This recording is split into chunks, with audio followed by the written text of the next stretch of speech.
On Monday, George W. Bush will campaign in South Carolina for his brother. As you said tonight, and you've often said, the Iraq War and your opposition to it was a sign of your good judgment. In 2008, in an interview with Wolf Blitzer talking about President George W. Bush's conduct of the war, you said you were surprised that Democratic leader Nancy Pelosi didn't try to impeach him. You said, quote, which personally I think would have been a wonderful thing, close quote. When you were asked what you meant by that, you said, for the war. For the war. He lied. He got us into the war with lies. Do you still believe President Bush should have been impeached? First of all, I have to say, as a businessman, I get along with everybody. I have business all over the world. I know so many of the people in the audience. And by the way, I'm a self-funder. I have my wife and I have my son. That's all I have. I don't have this. So let me just tell you, I get along with everybody, which is my obligation to my company, to myself, etc.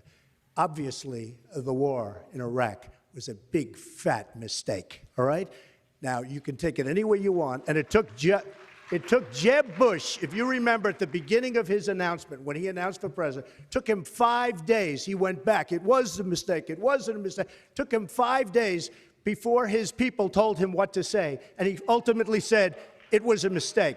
The war in Iraq, we spent $2 trillion, thousands of lives. We don't even have it. Iran is taking over Iraq with the second largest oil reserves in the world.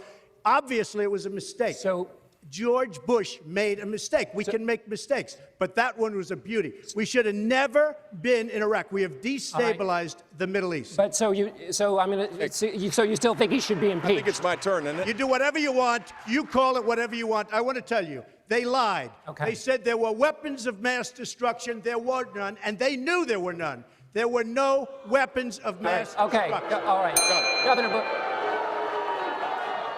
when a member on the stage's brother gets attacked, the brother gets to respond. Do I get to do it 5 or 6 times or just once nice. responding to that? So here's the deal. I'm sick and tired of Barack Obama blaming my brother for all of the problems that he's had. And frankly, I could care less about the insults that Donald Trump gives to me. It's blood sport for him. He enjoys it, and I'm glad he's happy about it. But I am sick and tired of him going after my family. My dad is the greatest man alive in my mind. And while Donald Trump was building a reality TV show, my brother was building a security apparatus to keep us safe, and I'm proud of what he did.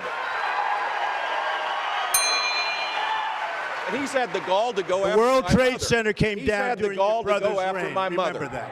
Hold on. Let me finish this. He's had the gall to go after my mother. That's not keeping Look, I us won safe. the lottery when I was born 63 years ago and looked up and I saw my mom. My mom is the strongest woman I know. She should this be is running. not about my family or his family. Okay. This is about the South Carolina families that need someone to be a commander-in-chief that can lead. Governor, I'm that person. Governor Kasich, would you weigh in on?